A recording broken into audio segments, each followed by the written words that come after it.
Hey everybody, thank you for joining me today. So we're going to get right into it. We're going to be doing a technique using the stick-it adhesive and this memory box die that I got in a recent haul. When I got it, I had an idea of doing this with putting the stick-it adhesive on one side and then using glitter or Gilding Flakes to give it a sparkle or shine. So I'm just putting stick-it adhesive on one side of 4 different sheets. I wind up only doing, I think I tried this 3 times. The first time, you'll see, I wind up, I think it's on camera, I kind of throw it away because I didn't go through the machine enough times, and I forgot I'm actually using 110-pound weight paper, and I'm thinking the best thing to do would actually be to use some of the lighter weight paper. I think if you use lighter weight, it would cut through better, and you probably wouldn't have to run it through as many times, because by the time I got to the last cardstock that we were using, I want to say I wound up running it through the machine 3 times, and I still had issues, and we'll talk about that when we get there. So I want to say this might be the last piece. We're just going to cut it down so that way it's the good fit. And I did half the sheet, I put it down, and then I would take off the other backing once I trimmed it to lay it down flat. And this one, I didn't have enough on the one, and then I wound up getting this weird bubble effect. Ugh, that made me so mad. But I took the one sliver of one of the other extra pieces I had left and just put it on that little end piece right there, so that way it would still have some stick-it adhesive on it. For the video itself, I don't use this piece, but I'm not going to waste it. Even if I cut, other smaller pieces out, yeah, I'm like, oh yeah, we'll just trim that down, we'll deal with it and keep it moving. So for this video, I'm using my Cuddle Bug. And you'll want to use your B plate, your C plate, and your A plate. And you can see here I'm going to run it through, and mine always slips and slides. I think it's partly because of my mat. It's not, I guess solid on my desk. It's always moving around. And when I'm using the die machine, it sometimes is even worse. So right there, I just threw it to the side because I ripped something. I don't know how many of you have had that happen. You do a die through your machine, you go to take it out, it looks pretty, and then you rip it. Yeah, I immediately toss and will just either recut or go to something else. So I decided to grab out a piece of the wax paper, and I put the paper, the wax paper, and then the die, and I ran it through 2 times. And when I pulled it out, this one, it did come apart easier, but I wound up having a few issues when it came to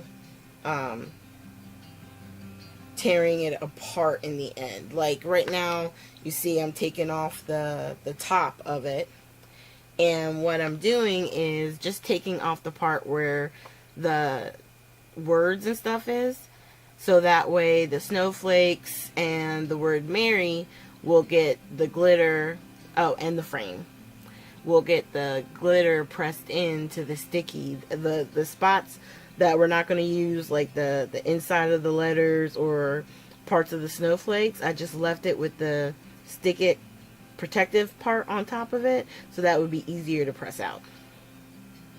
And then I'm just taking my Teflon bone folder to kind of like, I said this wrong a long time ago, to burnish it, to really like press that glitter into the sticky adhesive. And then I just grabbed my stencil brush and wiped off the extra glitter, and then I'm all out of Swiffer cloths, so I just used that same brush to kind of clean up all that extra glitter. And you guys know glitter seems to multiply no matter what you do. So if you have Swiffer cloths, I highly suggest it for cleaning up the glitter.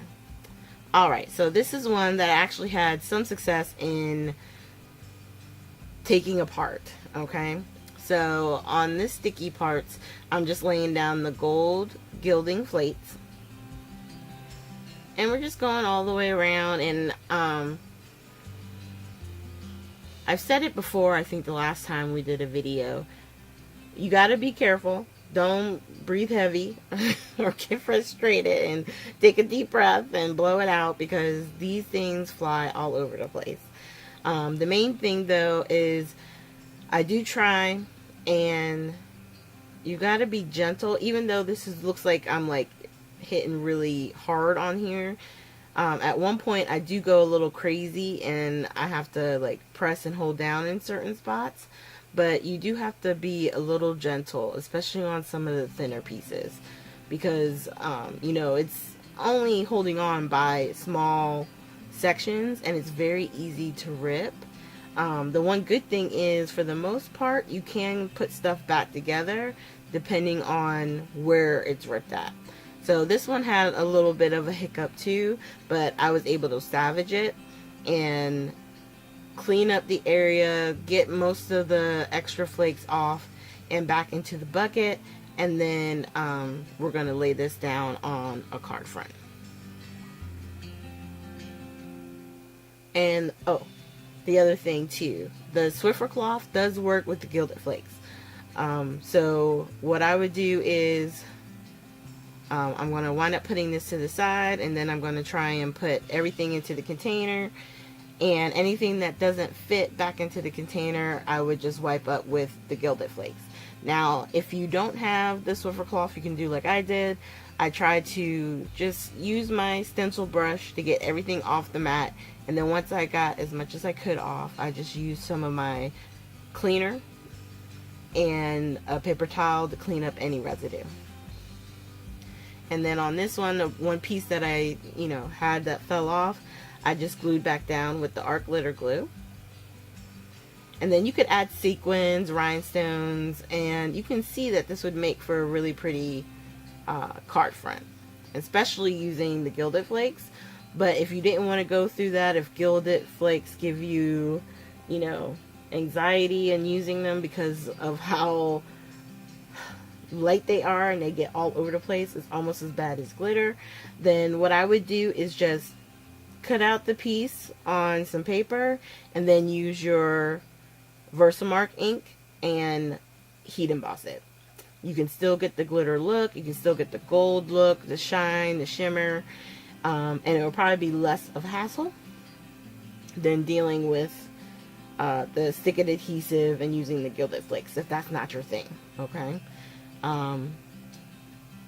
I think that if you have a problem with using glitter or anything like the gilded flakes, then you should definitely just look at using some type of embossing. And then here is the one that we did with the glitter, and this is, I'm trying to get all the little sections and the little pieces out, and as I'm trying to go through, I'm going to wind up, two pieces are going to come apart, and then right here you see I'm just cutting away, and that's because everything kept ripping. This is one of those things where I think I'm going to have to just be mindful of the thickness of the paper that I'm using. Though the quality of the paper is better because it's thicker, it's just not the best practice for this particular die. I think that it was just really too thick for it. Excuse me. But I wanted to still put it on a card front to show you that even if you had to, say you messed up all your snowflakes, you can cut them out, put some, adhesive or dimensionals on the back, attach it with some clear like acetate, and you could still make a shaker card. You could still create something with this even though the snowflakes are gone, and you could add snowflakes on the card itself, so it could be still salvageable. Okay, so just because it doesn't come out exactly the way you want it to and you don't feel like it's perfect enough, keep going, because there's an opportunity. Something else can happen, something else, you know, that you're able to turn it around and still make a nice card. And then right here at the very end, I took the brush again just to kind of get all the loose bits off and clean it up some. So thank you guys for joining me today.